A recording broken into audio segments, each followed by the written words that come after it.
This is the 2026 Lexus ES 500e, the first electric ES. But don't worry, there will still be a hybrid version as well for those who aren't ready to make the switch to electric. There's also going to be a slower 350e version with front-wheel drive for those who don't need the all-weather traction or all the power of a dual motor setup. And as far as the styling, it is crazy how much bigger this thing is than the old one. It's longer, it's wider, it's taller. It's actually 6.5 inches longer than the old one, and I mean, you can tell it's really impressive. It makes you wonder, how much longer the LS is going to stick around, because I mean, this is really massive and also massive inside. It's also on a 3.1 inch longer wheelbase. So that's another big stretch. It's 2.1 inches wider.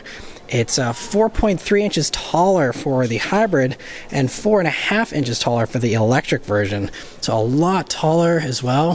This should give you some better headroom, obviously better passenger space here. And so yes, this is the 500e. That version is 338 horsepower. It's all-wheel drive, of course. It has 250 miles of range, they say, and a 5.4 second 0 to 60. All of these, by the way, are going to be running a 74.7 kilowatt hour battery. So, it's a pretty good sized battery. It'll do 150 kilowatt DC fast charging, and all of these are on the GAK platform as well. So they say it has better rigidity, better ride quality. You have a multi-link rear suspension for the first time on the ES, and even rear wheel steer is available, which will be especially helpful with a vehicle this long, better turning radius and all that. So that's a nice feature here. Now, as far as the slower versions, you're going to have the 350e with 221 horsepower. Again, front wheel drive. That one is the best for range with 300 miles of range and a 7.7 second 0 to 60. And then you're going to have the hybrid one, which will use the 2.5 liter naturally aspirated 4-cylinder that we're used to from Camry and others. That will come in either front wheel drive or all wheel drive, and gives you 243 horsepower for that one there, and a 7.2 to 7.4 second 0 to 60, depending on whether you get the front wheel drive or all wheel drive. But, I mean, look at all the little details, though. Like, the little scoop in the doors there. There's the charge port, which I believe will be the NACS. Yep. So, no more CCS there, but it'll be great, with everyone switching over to the NACS ports here. And it's also the new design direction for Lexus. So, as you can see, there's the concept car in the background there.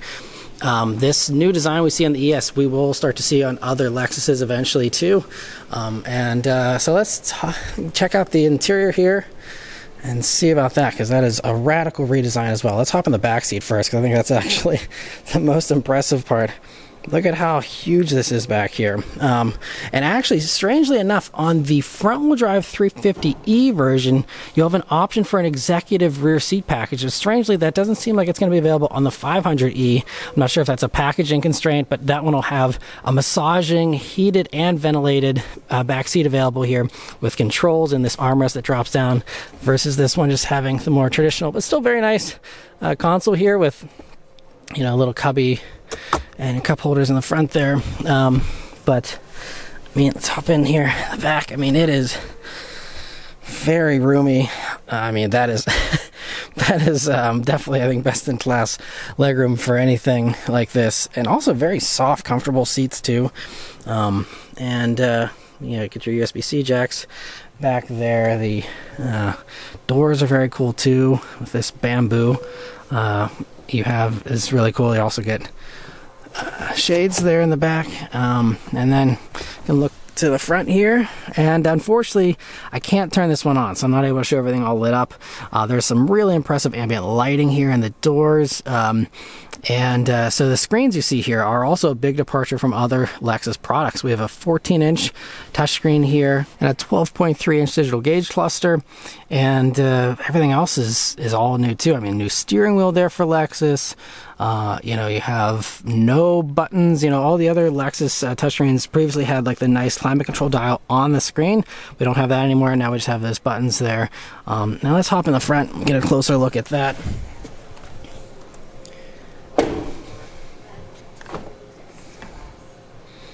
So you got the Mark Levinson stereos continuing here, and you know, some stuff's familiar here, like the, you know, little door buttons like we are used to in other Lexus products. Lots of adjustments here for the seat too, as you can see, including thigh support, and a very cool new design. But I mean, like, you know, the memory seat buttons are now over here. And also very interesting design for this gauge cluster. Yeah, I'm glad there's a little hood over it, but you know, it's kind of interesting. It doesn't fill out that whole enclosure, but it's a very cool design touch. I'm sure maybe in the future we'll see something that takes up even the entire thing there. All right, so yeah. And it is running a new infotainment software as well. Unfortunately, again, can't display that here, but you know, all the buttons and everything are nice and easy, you know, as far as finding them. It's just nice and simple, but you know, there aren't any kind of indents or anything to let you know while you're driving that you're touching these things. You're going to have to look down. Don't love that. Volume knob is very nice though, the little volume scroller, there it is. And yeah, a nice simple screen. Now, if you have seen the coverage for this internationally, because this did debut at the Shanghai Auto Show, there was a spec that had another one of these 14-inch screens for the passenger here.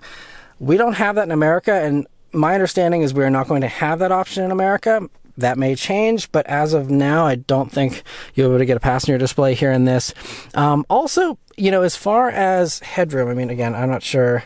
This seat is as low as it'll go, I think, and just to show you guys here, I have decent headroom, but it's not super insanely you know, headroom spacious. As far as, you know, you would think a 4.5-inch taller vehicle would be a lot more roomy as far as headroom goes, but it really seems like that went to the battery and everything just kind of sitting up a little higher. I do feel like I am sitting up higher here in this than the old ES, although admittedly it's been a couple of years since I've been in one. But you know, and you also have like memory controls for the passenger over there, and you have also the other things we're seeing on the other new Toyota and Lexus products, like the dual wireless charging pads here, a new little shifter, which is pretty cool, and nice little cover for your cup holders and everything. Again, more of this bamboo. I like it. There's some padding down here, and yeah, that's pretty much it. So it's, yeah, very, very nice in here. Again, without being able to turn anything on, I'm not able to show you too much more, but looks like they even have some new stocks here for you know, turn signals and wipers. A little bit of a more squared off kind of design for those, which is cool.